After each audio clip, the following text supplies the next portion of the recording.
जो कहानी मैं आज आपको सुनाने जा रही हूँ वो कहानी मुझे मेरी माँ ने सुनाई थी।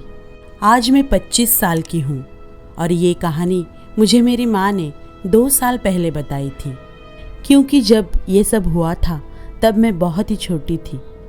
पर आज भी जब मैं इस बारे में सोचती हूँ तो मेरे रोंगटे खड़े हो जाते हैं।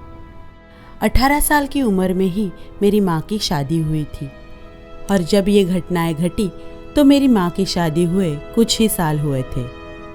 मेरे पिताजी होटल इंडस्ट्री में काम करते थे, इसीलिए हर रात वो घर पर देरी से लौटते थे।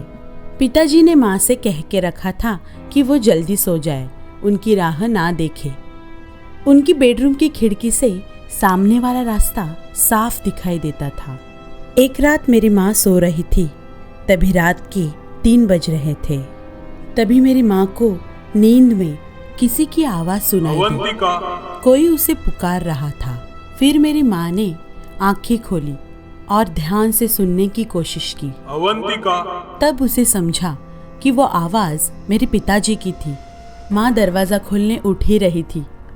तभी मेरी माँ ने देखा कि मेरे पिताजी तो गहरी नींद में बिस्तर में सोए हुए थे। ये सब देख के जैसे मेरी माँ के पैरों तले जमीन खिसक गई। मेरी माँ बहुत ज्यादा डर गई थी। डर के मारे वो कंबल सर पे लेके रात भर वैसे ही पड़ी रही। सुबह होते ही माँ ने ये सारा वाकया मेरी दादी को बताया, क्योंकि उसे पता था पिताजी इस सब पे विश्वास नहीं रखेंगे। ये सब सुनने के बाद दादी बड़ी ही चिंतित नजर आ रही थी। फिर दादी ने मेरी माँ से कहा कि बेटा, तुम तो बहुत ही खुश नसीब हो जो तुमने उस आवाज का उत्तर नहीं दिया, वरना तुम आज यहाँ जिंदा नहीं होती। क्योंकि जिसने तुम्हें आवाज दी थी वो कोई सामान्य इंसान नहीं था, वो एक खतरनाक आत्मा थी जो बहुत लोगों की जान ले चुकी है। उस आत्मा को कहा जाता है निशी।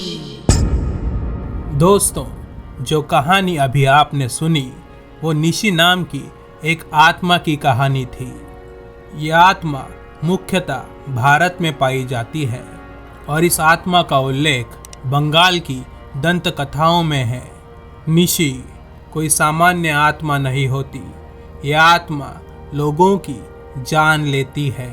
निशी सिर्फ रात के वक्त मंडराती है और ये आत्मा लोगों को उनके पहचान के किसी आदमी के आवाज में पुकारती है। 3 बार पुकारे जाने पे जो कोई उस आवाज का उत्तर देता है वो उसका आखिरी जवाब होता है। कुछ काले जादू में विख्यात तांत्रिक इस आत्मा को वश में कर लेते हैं और लोगों को नुकसान पहुंचाने में उसका उपयोग करते हैं। दोस्तों, अगर रात के वक्त कोई आपका नाम पुकारे तो सावधान हो जाइए, क्या पता वो निशी हो। दोस्तों, अगर आपको ये वीडियो पसंद आया तो इस वीडियो को लाइक करें और अपने दोस्तों के साथ फेसबुक और व्हाट्सएप पे इस वीडियो को शेयर करें। और अगर आपको ऐसे वीडियोस पसंद आते हैं तो इस चैनल को ज़रूर सब्सक्राइब कीजिए।